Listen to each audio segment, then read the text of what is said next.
જોતા ખ્યાલ આવે છે કે આ શું છે? વડોદરામાં રહેતા હશે ને એને તો ખબર પડી જ ગઈ હશે, પરંતુ વડોદરામાં ના રહેતા હોય ને તેને હું કહી દઉં કે વડોદરાની ફેમસ રાત્રિ બજાર જે નાઈટ ફૂડ સ્ટ્રીટ માટે પ્રખ્યાત છે, તેમાં મળતી આ છે મટકા બિરયાની. ખૂબ જ ફેમસ આઈટમ છે અને બનાવવાની એક અલગ રીત, સાથે જ આ રીતે બ્લેક કલરના મટકામાં પીરસવાની એક અલગ રીત, અને તેની સાથે જ તેનો સ્વાદ એટલો સરસ હોય છે ને કે આ મટકા બિરયાની ખાવા માટે માણસોની લાઈન લાગે છે. તો બિરયાની તો તમે અનેક ચાખી હશે અને ખાધી હશે, બનાવી હશે, પરંતુ આ મટકા બિરયાનીની રીત તમે ક્યારેય નહીં જોઈ હોય કે નહીં ચાખી હોય, તો એકવાર આ ઓરિજિનલ મટકા બિરયાની જે રાત્રિ બજારમાં મળે છે તેની હું ઓરિજિનલ રીત શેર કરું છું. તો એકવાર બનાવી અને પછી મને કહેજો કે આ મટકા બિરયાની તમને કેવી લાગી. વડોદરાની ખૂબ જ પ્રખ્યાત મટકાન બિરયાની બનાવવા માટે અહીં મેં પેન ગેસની મીડિયમ ફ્લેમ પર રાખી તેમાં 2 ટીસ્પૂન જેટલું તેલ ગરમ કરવા માટે ઉમેરી દીધું. તેલ ગરમ થાય ને એટલે તેમાં એક મીડિયમ સાઇઝની ડુંગળીને આવી લાંબી સમારી ગરમ તેલમાં ઉમેરી સતત ચલાવતા જઈને સાતળવાની. વડોદરાની ફેમસ મટકામાં પીરસાતી આ એક મટકા બિરયાનીમાંથી 2 થી 3 જણા આરામથી પેટ ભરી અને ખાઈ શકે એટલી હોય છે. માટે આજે એક મટકા બિરયાની પ્રમાણે મેં બધી સામગ્રીનું માપ લીધું છે. આ રીતે સતત મિક્સ કરવાથી 2 થી 3 મિનિટમાં ડુંગળી સતળાઈ ગુલાબી બ્રાઉન ટ્રાન્સપરન્ટ સોફ્ટ થઈ જશે. પણ હજી 2 મિનિટ સતત વધારે મિક્સ કરી અને મીડિયમ ફ્લેમ પર ચલાવશું, જેથી ડુંગળી છે ને તે ગોલ્ડન બ્રાઉન જેવા કલરની થવા લાગશે અને એક ડુંગળીની સતળાવાની એકદમ મીઠી સુગંધ આવે ને એટલે આ સમયે જેટલી ડુંગળી લીધી હતી ને એટલા ટમેટા મીડિયમ સાઇઝના સમારેલા ટુકડામાં ઉમેરી દેવાના. ડુંગળીમાં મિક્સ કરતા જઈ અને સાતળવાના છે. મટકા બિરયાનીની સાચી ફ્લેવર અહીં દરેક સ્ટેપ યોગ્ય રીતે ફોલો કરીએ ને તો જ આવશે. તો ડુંગળી ધીમા ગેસે ગોલ્ડન બ્રાઉન સતળાય ને એ પછી ટમેટા યાદ કરી અને ઉમેરવાના. તેને પણ મિક્સ કરતા જઈ અને સાતળશું એટલે 2 જ મિનિટમાં અત્યારે રસદાર મળતા ટમેટા છે ને તે આવા સોફ્ટ થઈ જશે. બસ સ્પેચ્યુલાથી પ્રેસ કરતા આવા સોફ્ટ ટમેટા થાય ને એટલે પેનને ગેસ પરથી ઉતારી લઈ સતરાયેલા ટમેટા ડુંગળી ઠંડા થાય ને એટલે મિક્સરના જારમાં ઉમેરી દેવાના. એ પછી ઉપરથી ફક્ત બધું પીસાઈને એટલું માત્ર અડધો કપ પાણી ઉમેરવાનું. ડુંગળી ટમેટાની આવી મીડિયમ થીક ગ્રેવી કરવાની છે. હવે ડુંગળી ટમેટાની આ પ્યુરીમાંથી એક થીક ટેસ્ટ ગ્રેવી બનાવશું, જે આ વડોદરાની ફેમસ મટકા બિરયાનીને બીજી બધી બિરયાનીથી યુનિક બનાવે છે. ફરી ગેસની મીડિયમ ફ્લેમ પર પેનમાં 2 ટીસ્પૂન તેલ ગરમ કરવા માટે ઉમેરી દેવાનું. સાથે આ ગ્રેવીને રાત્રિ બજાર જેવો સ્વાદ આપવા માટે એક બટરનો ક્યુબ ઉમેરશું. જે ઉમેરવો ઓપ્શનલ છે. બટર ના ઉમેરે તો 1 ટીસ્પૂન તેલ વધારે ઉમેરવાનું. બટર અને ઓઇલ ગરમ થાય ને એટલે તેમાં 1.5 ટીસ્પૂન જેટલું આદુ, લીલા મરચા અને લસણની પેસ્ટ ઉમેરી મિક્સ કરતા જઈ માત્ર 30 સેકન્ડ સાતળવાની. જુઓ સુગંધીદાર ગોલ્ડન બ્રાઉન તુરંત જ સતળાઈ ગયેલા આ આદુ મરચા લસણમાં હવે આ સમયે મસાલામાં 1/4 ટીસ્પૂન હળદર પાવડર, અડધી ટીસ્પૂન ધાણા જીરું પાવડર, અડધી ટીસ્પૂન કોઈ પણ સારી કંપનીનો કિચન કિંગ મસાલા પાવડર અને સાથે 3/4 ટીસ્પૂન લાલ મરચું પાવડર ઉમેરવાનું છે. સાથે જ 1/4 ટીસ્પૂન કસૂરી મેથી ઉમેરશું અને બધું ચલાવી તેલમાં મિક્સ કરવાનું, જેથી મસાલા બરાબર સતરાય ને તો તેનો ફ્લેવર અને કલર બંને ઉભરી અને બહાર આવે. એ પછી તુરંત જ 1/4 કપ જેટલું પાણી ઉમેરી દેવાનું, જેથી આ મસાલા છે ને તે બળે પણ નહીં અને કાળા ના પડે.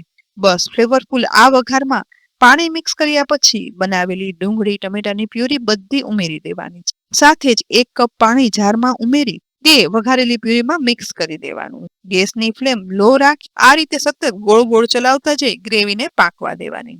આ ગ્રેવીમાં પણ થોડી સામગ્રી ઉમેરવાની બાકી છે, જેથી આ ગ્રેવી છે ને તે એકદમ ટેસ્ટમાં રીચ અને ફ્લેવરફુલ બને છે, જેને કારણે આ મટકા બિરયાનીનો યુનિક ટેસ્ટ બને. બસ એકદમ ઉકળી સહેજ થીક એવી આવી ગ્રેવી તૈયાર થાય ને એટલે આ સમયે તેમાં 1 ટીસ્પૂન ટમેટો કેચઅપ ઉમેરશું, જેની માઇલ્ડ ખટાશ અને થોડી એવી મીઠાશ સરસ આવે.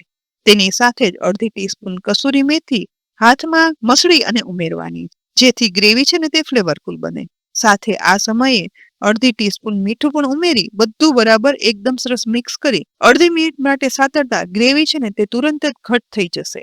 એટલે આ સમયે તેમાં 2 ટેબલસ્પૂન દૂધની મલાઈ અહીં મેં મિક્સ કરી અને લીધી છે. રાત્રિ બજારમાં તો મલાઈના બદલે ફ્રેશ ક્રીમ વપરાય છે, માટે પસંદગી તમારી છે. બસ મલાઈને ઉકળતી ગ્રેવીમાં ઉમેરી અને મિક્સ કરી દેવાની, જેથી આ ગ્રેવી છે ને તે એકદમ ટેસ્ટફુલ, ક્રીમી અને સાથે રીચ બને છે. બધું મિક્સ કરી એકદમ સરસ સુગંધ સાથે આવી મીડિયમ થિકનેસની રીચ ઓરેન્જ ગ્રેવી બની અને તૈયાર થઈ જશે, જેને હવે ગેસ પરથી નીચે ઉતારી લેવાની છે. જેનો ઉપયોગ આપણે મટકા બિરયાનીમાં એક અલગ જ રીતે કરવાના છીએ, તો ખાસ જોજો. હવે અહીં મેં મટકા બિરયાનીનો પુલાવ બનાવવા માટે 1 કપ બાસમતી ચોખાને પાણીમાં સાફ કરી પલાળ્યા પછી પાણીમાં છૂટા 80% જેવા બાફી લઈ અને ગળણીમાં ચાળી અને ઓસાવી લીધા છે. બિરયાની માટે જુઓ આવો છૂટો ભાતનો દાણો જોઈશે. રાત્રિ બજારમાં તો આ બિરયાની વઘારવા માટે લોખંડની કઢાઈ વપરાય છે, પણ ઘરમાં તો ઘર વપરાશની કોઈ પણ કઢાઈ લઈ તેમાં 3 ટીસ્પૂન તેલ ઉમેરી અને ગરમ થાય ને એટલે તેમાં 1 ટીસ્પૂન આદુ, લીલા મરચાં અને લસણની પેસ્ટ ઉમેરશું. સહેજ જ સાતળી અને મિક્સ કરી લેવાનું. તુરંત જ તેમાં સ્વાદ પ્રમાણે અમેરિકન મકાઈના દાણા, લીલા વટાણા અને સમારેલું અડધું કેપ્સિકમના ટુકડા ઉમેરી દેવા. મિક્સ કરતા જઈ ગેસની મીડિયમ ફ્લેમ પર સહેજ એવા સાતળવાના જેથી તે અધકચરા ચડી જાય. સાથે આ સમયે અડધી ટીસ્પૂન મીઠું, 1/4 ટીસ્પૂન હળદર પાવડર ઉમેરશું જેથી સ્વાદ સાથે બિરયાનીનો કલર ઇન્હેન્સ થાય. સહેજ એવું મિક્સ કરી અને સાતળવાનું. ત્યાં મળતી મટકા બિરયાનીમાં તો આ સમયે કલરમાં લાલ ચટક બનાવવા માટે ફૂડ કલર વપરાતો હોય છે, પણ આજે આપણે ફૂડ કલર વાપરવાના બદલે આ સમયે 3/4 ટીસ્પૂન કશ્મીરી લાલ મરચું પાવડર ઉમેરશું જેથી એકદમ સરસ લાલ કલર આવે. સાથે અડધી ટીસ્પૂન ધાણા જીરું પાવડર, 1/4 ટીસ્પૂન કસૂરી મેથી ઉમેરી સતળાતા કેપ્સિકમ અને વટાણામાં મિક્સ કરી દેવાનું. અને એ પછી લાલ થયેલા આ મસાલામાં આ સમયે ઓસાવેલા બાસમતી ભાત આ રીતે ફેલાવીને ઉમેરવાના છે. તેની સાથે જ હવે ઉપરથી અડધી ટીસ્પૂનથી થોડો વધારે કોઈ પણ સારી કંપનીનો બિરયાની મસાલા પાવડર ઉમેરશું અને અડધી ટીસ્પૂન કસૂરી મેથી હાથમાં મસળી અને ઉમેરી દેવાની. એ પછી તવેથા કે સ્પેચ્યુલા વડે મીડિયમ ફ્લેમ પર બધું એવી રીતે આપણે મિક્સ કરશું ને જેથી મસાલો બધો સરસ ભળી જાય અને ભાતનો દાણો આખો રહે, જરા પણ તૂટે નહીં. આ જોઈને તમને એવો તો વિચાર આવશે કે આ તો પુલાવ છે, પણ વડોદરાની રાત્રિ બજારની ફેમસ મટકા બિરયાની આમ જ બને છે અને આ જ ઓરિજિનલ રીત. પરંતુ આ મટકા બિરયાની પીરસવાની રીત તો જ ખાસ જોજો, નવી જ છે જે તમે ક્યાંય નહીં જોઈ હોય. બસ 2 સ્પેચ્યુલાની મદદથી આ રીતે ધીમે ધીમે બધું મિક્સ કરતા મસાલો બધો ભાત ઉપર ચડી એકદમ સરસ મસ્ત મજાની કલરફુલ બિરયાની બની અને તૈયાર થઈ છે, જેને સમારેલા ધાણાથી ગાર્નિશ કરી દેવાની. યુનિક રીતે પીરસાતી મટકા બિરયાની આવા કાળા મટકામાં પીરસાય છે અને અહીં મેં આ મટકું રાત્રિ બજારમાંથી જ મંગાવ્યું છે. તો ચોખ્ખા કરેલા આ મટકાને ગોઠવી દઈ ઓરિજિનલ રીતે મટકા બિરયાની પીરસવા માટે સૌથી પહેલા ઓરેન્જ કલરની રીચ ફ્લેવરફુલ ગ્રેવી છે ને તે આ રીતે મટકાના તળિયે ઉમેરવાની. પીરસવા સમયે આ ગ્રેવી ગરમા ગરમ હશે ને તો જ મટકા બિરયાની ખાવાની ખરેખર મજા આવશે. ધીમે ધીમે કરી બનાવેલી બધી ગ્રેવી મટકામાં તળિયે ઉમેર્યા પછી હવે થોડા એવા તળેલા કાજુના ફાડા આ ગ્રેવીમાં ઉપરથી આ રીતે ઉમેરવાના. અહીં તળેલા નહીં હોય ને તો પણ ડાયરેક્ટ કાજુના ફાડા ઉમેરી શકાય છે. સાથે થોડા એવા પનીરના નાના નાના ચોરસ ટુકડા પણ આ રીતે મટકા બિરયાનીમાં ઉમેરવાના છે. બસ હવે પછી બનાવેલી ફ્લેવરફુલ બિરયાની છે ને તે ચમચા વડે લેતા જવાની અને મટકામાં ત્યાં સુધી ઉમેરતી જવાની કે જ્યાં સુધી આખું મટકું છે ને તે બિરયાનીથી છલકાઈ ના. વડોદરામાં તો રાત્રિ બજારમાં આ જ રીતે છલોછલ બહાર નીકળે ને એ રીતે મટકા બિરયાની પીરસાતી હોય છે ને બિરયાની બનાવવાની અને પીરસવાની એક અનોખી નવી રીત. બસ મટકામાં છલોછલ ભરાયેલ બિરયાની હોય અને ગુજરાતમાં તો દરેક વાનગીમાં ચીઝ ના ઉમેરાય તો કેમ ચાલે. તો ઉપરથી આ રીતે ચીઝનો ક્યુબ લઈ અને ઝીણી ખમણીથી ખમણી લઈ અને બિરયાની ઢંકાઈ જાય ને એટલું ચીઝ ઉપરથી ખમણવાનું. જોઈને જ ખાવાનું મન થઈ જાય છે ને. પરંતુ આ રીતે ચીઝ ખમણી અને ઉમેરશો ને એટલે ખરેખર મજા આવશે. ચીઝ ખમણાઈ જાય ને એટલે ઉપરથી થોડી એવી કેરેમલાઇઝ કરેલી ડુંગળી છે ને તેની સ્લાઇસ પણ સ્પ્રિંકલ કરી દેવાની છે અને સાથે સમારેલી કોથમીર ભભરાવાની. આ મટકા બિરયાની સાથે પીરસવામાં આવે છે દહીંનું રાયતું કે પછી મસાલાવાળું દહીં.